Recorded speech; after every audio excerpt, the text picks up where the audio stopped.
നമസ്കാരം. പുതിയ വീഡിയോയിലേക്ക് ഏവർക്കും സ്വാഗതം. കഴിഞ്ഞ ദിവസങ്ങളിലൊക്കെയും മലയാളി മനസാക്ഷിയെ വേദനയിലാഴ്ത്തിക്കൊണ്ട് ഷൈനിയുടെയും മക്കളുടെയും ആത്മഹത്യയുടെ പിന്നിൽ പ്രവർത്തിച്ച ഓരോ വ്യക്തികളെയും, ക്രൂരമായി കൊലപ്പെടുത്തിയ ഓരോ കൊലയാളികളെയും പുറത്തു കൊണ്ടുവരണമെന്ന് ഓരോ ജനഹൃദയങ്ങളും ആഗ്രഹിച്ചിരുന്നു, പ്രാർത്ഥിച്ചിരുന്നു. മനുഷ്യൻ്റെ മനസ്സുകളിലെ നോവായി മാറിയിരുന്ന ഷൈനിയും മക്കളുടെയുമൊക്കെ ആത്മഹത്യയുടെ കാരണങ്ങൾ പലരായിരുന്നു. ആത്മഹത്യക്ക് പിന്നിൽ പ്രവർത്തിച്ചത് നോബിയുടെ ഭവനത്തിലുള്ളവരാണെന്നും ഷൈനിയുടെ ഭവനത്തിലുള്ളവർക്കും ഇതിൽ പങ്കുണ്ടെന്നും പലവിധമായിട്ടുള്ള ആൾക്കാരെ ഇതിൽ ചർച്ചയിലേക്ക് എടുത്തിരുന്നു. അല്ലെങ്കിൽ പലതരത്തിലുള്ള ആളുകൾ ഇതിനു പിന്നിൽ പ്രവർത്തിച്ചിരുന്നു എന്ന് തന്നെ പറയാം. അതിൽ ഒന്നാമനായിരുന്നു ബോബി ചേരിയിൽ അച്ഛൻ, നോബിയുടെ സഹോദരൻ. നോബിയുടെ അമ്മയുടെ കഴിഞ്ഞ ദിവസത്തെ അഭിമുഖങ്ങളിൽ നിന്ന് കണ്ണുനീർ പൊഴിച്ചുകൊണ്ടുള്ള ചില വിവരണങ്ങൾ കേൾക്കുകയുണ്ടായി. തൻ്റെ മരുമകളെയും കൊച്ചുമക്കളെയുമൊക്കെ അത്രയേറെ സ്നേഹിച്ചിരുന്ന ഒരു അമ്മയുടേതായ കണ്ണുനീർ പൊഴിക്കും പോലെ. പക്ഷേ അത് അഭിനയമാണെന്ന് കാണുന്ന ഏവർക്കും മനസ്സിലാകാവുന്നതേ ഉണ്ടായിരുന്നുള്ളൂ. കാരണം പല ആവർത്തി അതിൽ പറയുന്നുണ്ട്, ഞാൻ മറ്റൊരിടത്തേക്ക് ഇറങ്ങിപ്പോയി താമസിച്ചോളാൻ അവരോട് പലവട്ടം പറഞ്ഞിരുന്നതാണെന്ന്. അതായത് സ്വന്തം വീട്ടിൽ നിന്ന് നീയൊക്കെ ഇറങ്ങിപ്പോയി തരണമെന്നാണ് അതിനർത്ഥം. അമ്മായിയമ്മ വലിയ വീരവാദം മുഴക്കുന്നത് പോലെ പല ആവർത്തി അത് പറഞ്ഞുകൊണ്ടിരുന്നു. ഇപ്പോൾ ഇതിനു പിന്നിൽ യഥാർത്ഥത്തിൽ നോബിയുടെ പങ്കുണ്ട് എന്നും 28-ാം തീയതി ആത്മഹത്യ ചെയ്യുന്നതിന് തലേ ദിവസം രാത്രി നോബി ഫോണിൽ വിളിച്ച് ഷൈനിയെയും മക്കളെയും ക്രൂരമായ രീതിയിൽ ഭീഷണി മുഴക്കിയിട്ടുണ്ടെന്നുമൊക്കെ ആളുകൾ ചർച്ച ചെയ്തിരുന്നു. ആ രാത്രിയിലെ ഫോൺ കോളാണ് അത്രയേറെ ഷൈനിയെ വേദനയിലാഴ്ത്തിയതെന്ന് അന്നും കുറച്ച് ആളുകൾ പറയുന്നുണ്ടായിരുന്നു. ഈ ഫോൺ സംഭാഷണത്തിലുള്ള കാര്യങ്ങളെക്കുറിച്ച് വിശദമായി പഠനവിധേയമാക്കിക്കൊണ്ടിരിക്കുകയായിരുന്നു. ശരിയാണ്, അക്ഷരാർത്ഥത്തിൽ അത് തന്നെയാണ് സംഭവിച്ചത്. ഓരോ മലയാളിയുടെയും മനസ്സിൻ്റെ പ്രാർത്ഥനയ്ക്ക് ഫലം കണ്ടു എന്ന് പറയാം. നോബിയുടെ ഫോൺ സംഭാഷണത്തിൽ ഇത് തന്നെയായിരുന്നു. ഷൈനിയെ ദയനീയമായ രീതിയിൽ, വളരെ ദാരുണമായ രീതിയിൽ നീയും മക്കളും പോയി ചത്തുകൊള്ളൂ, നീയും മക്കളും ഇല്ലാതെയായി കഴിഞ്ഞതിന് ശേഷം മാത്രമേ ഇനി ഞാൻ അവിടെ കേരളത്തിലേക്ക് കാലുകുത്തുന്നുള്ളൂ, അല്ലെങ്കിൽ ആ വീട്ടിലേക്ക് വരുന്നുള്ളൂ എന്നാണ് നോബി തൻ്റെ ഭാര്യയോടും മക്കളോടും ആവശ്യപ്പെട്ടത്. ഈയൊരു കേൾവി, ഈയൊരു ഫോൺ സംഭാഷണം ഷൈനിയെ വളരെ ദയനീയമായിട്ടുള്ള അവസ്ഥയിലേക്ക് തള്ളിയിട്ടു. കാരണം മാനസികമായിട്ട് തകർന്ന്, സാമ്പത്തികമായിട്ട് തകർന്ന്, ജോലിയില്ലായ്മ എന്ന ഒരു വേദന അനുഭവിച്ചുകൊണ്ട്, മക്കളെ എങ്ങനെ പോറ്റും എന്നുള്ള വേദന അനുഭവിച്ചുകൊണ്ട് മുന്നോട്ട് പോയിക്കൊണ്ടിരുന്ന ഒരു സ്ത്രീയായിരുന്നു.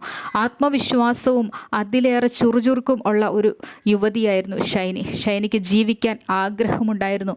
മുമ്പോട്ട് ജീവിക്കണം, തൻ്റെ മക്കളെ പഠിപ്പിക്കണം, തൻ്റെ ജീവിതകാലം മുഴുവൻ സന്തോഷത്തോടുകൂടി ജീവിക്കണം, സ്വന്തം കാലിൽ നിൽക്കണം എന്നൊക്കെയുള്ള ആഗ്രഹങ്ങളുണ്ടായിരുന്നു. പക്ഷേ അത്രയേറെ ഒരു സുന്ദരിയായിട്ടുള്ളതും അത്രയേറെ ആത്മവിശ്വാസമുള്ളതുമായിട്ടുള്ള തൻ്റെ ഭാര്യയെ തകർക്കുന്നതിന് നോബി മാക്സിമം ശ്രമിച്ചുകൊണ്ടേയിരുന്നു.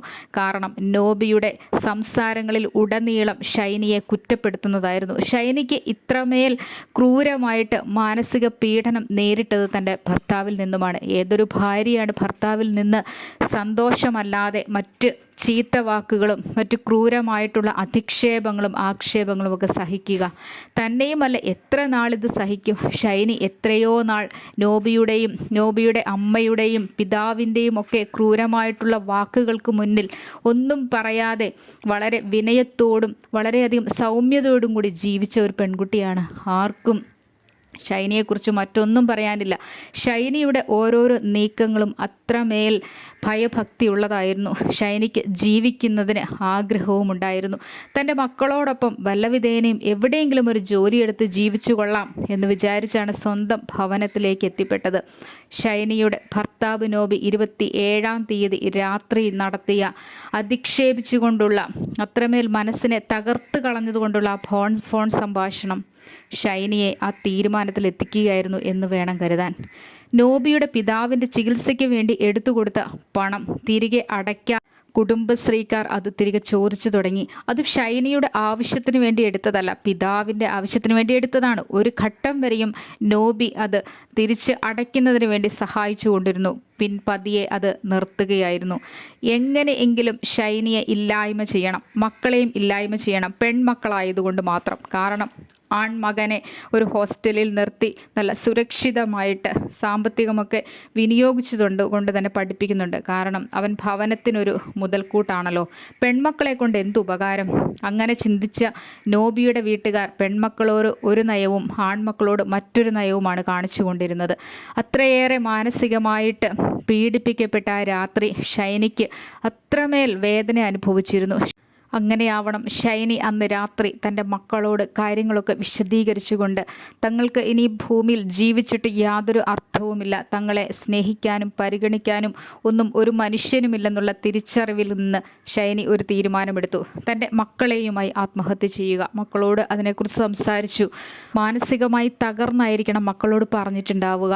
ഒരു പക്ഷെങ്കിൽ അവർ ഒരുപാട് കരഞ്ഞിട്ടുണ്ടാവും. കാരണം പിറ്റേന്ന് അതിരാവിലെ പള്ളിയിൽ പോകുന്നു എന്നുള്ള കാരണം പറഞ്ഞുകൊണ്ട് അവിടെ നിന്ന് ഇറങ്ങണം. ഇത്രകാലം ഈ ജീവിതത്തിന് ഇടയിൽ സംഭവിച്ച കാര്യങ്ങളെല്ലാം ഷൈനിയുടെ മനസ്സിലേക്ക് വന്നിട്ടുണ്ടാവണം. ഷൈനിക്ക് ഒരു നിമിഷമെങ്കിലും മക്കളെയും ആത്മഹത്യ ചെയ്യുന്നതിന് വിഷമിച്ചിട്ടുണ്ടാവും. കാരണം മക്കളെ ഒന്ന് നുള്ളി നോവിക്കാൻ പോലും ഇഷ്ടമില്ലാതിരുന്ന കാലമുണ്ടായിരുന്നു. അതിൽ നിന്നും വ്യത്യസ്തമായി ഇന്ന് മരണത്തിലേക്ക് അവരെ കൊണ്ടുപോകേണ്ട ഒരവസ്ഥയെക്കുറിച്ച് ഷൈനി ദയനീയമായി ചിന്തിച്ച് ഒരുപാട് കരഞ്ഞിട്ടുണ്ടാവും. ഒരു പക്ഷെങ്കിൽ അന്ന് ഉറങ്ങിയിട്ടുണ്ടാവില്ല. ഷൈനിയുടെ മനസ്സ് വിങ്ങിയിട്ടുണ്ടാവും. മക്കളോടൊപ്പം മക്കളെ കെട്ടിപ്പിടിച്ച് ഒരുപാട് നേരം ആലോചിച്ച് കരഞ്ഞതിന് ശേഷമായിരിക്കാം ഷൈനി അങ്ങനെ ഒരു തീരുമാനമെടുത്തത്. ഇതൊക്കെ ഓർക്കുമ്പോൾ തന്നെ നമ്മുടെയൊക്കെ നെഞ്ച് പിടയുകയാണ്. കാരണം മക്കളോടൊപ്പമുള്ള ജീവിതം സ്വപ്നം കണ്ടുകൊണ്ട് മുന്നോട്ട് പോകുന്ന ഏത് മാതാപിതാക്കൾക്കാണ് ഇങ്ങനെ ചെയ്യുവാൻ സാധിക്കുക? ഭർത്താവ് തന്നെ ഇത്രയേറെ പിന്തള്ളുമ്പോൾ, ഇത്രയേറെ അവഹേളിക്കുമ്പോൾ ഒരു തൊഴിലുമില്ലാതെ എങ്ങനെ ജീവിക്കും എന്നുള്ള പല പല ചിന്തകളിൽ നിന്നായിരിക്കണം ഇങ്ങനെ ഒരു തീരുമാനത്തിലെത്തിയത്. എന്ത് തന്നെ ആയിരുന്നാലും ഇപ്പോൾ നോബിയുടെ ഫോൺ സംഭാഷണം പുറത്തായിരിക്കുകയാണ്. നോബി ഇതിൽ കുറ്റം ചെയ്തു എന്ന് തെളിയിക്കപ്പെട്ടിരിക്കുകയാണ്. അല്ലെങ്കിലും നോബി അല്ലാതെ മറ്റാരാണ് ഇത്ര തെറ്റ് ചെയ്തത്? സ്വന്തം ഭാര്യയെ സംരക്ഷിക്കാൻ, സ്വന്തം മക്കളെ സംരക്ഷിക്കാൻ കഴിയുന്നില്ലെങ്കിൽ പിന്നെ എന്തിനാണ് ജീവിതം തുടങ്ങി വെച്ചത്? ഒരു ജോലി ഉണ്ടായിരുന്നിട്ടും കൂടി ഇത്രയേറെ സാമ്പത്തികമായിട്ട് ബുദ്ധിമുട്ടിലേക്ക് കൊണ്ട് എത്തിക്കാനായിട്ട് ഈ നോബി എന്ന മനുഷ്യൻ എന്തിന് ശ്രമിച്ചു? ഓരോ മനുഷ്യരും അവരവരുടേതായ തലങ്ങളിൽ നിന്നുകൊണ്ട് അവരുടെ കുടുംബങ്ങളെ സംരക്ഷിക്കാനല്ലേ ശ്രമിക്കേണ്ടത്? പിന്നെ എന്തിനു വേണ്ടിയാണ് ഇവരൊക്കെ ജീവിതം തുടങ്ങുന്നത്? ഇവർക്കൊക്കെ ജീവിക്കാൻ അറിയില്ലേ? അതോ ബോബി ചേരിയിൽ അച്ഛനെ പോലുള്ള ആളുകളുടെ ഇടപെടൽ കൊണ്ട് ഇവരുടെ കുടുംബം തകർന്നു പോയതാണോ? അത് തന്നെ ആയിരിക്കണം ഒരു കാരണം.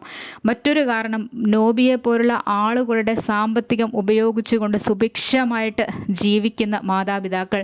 ഈ സുഭിക്ഷമായിട്ട് ജീവിക്കുന്ന മാതാപിതാക്കൾക്ക് ഭാര്യയും മക്കളെയും ഒക്കെ സംരക്ഷിക്കുന്നതിന് സാമ്പത്തികം ചെലവഴിക്കുന്നത് ഒന്നും അത്ര പിടിക്കുന്ന കാര്യമല്ല. ഇങ്ങനെയും ചില ഭവനങ്ങളുണ്ട്.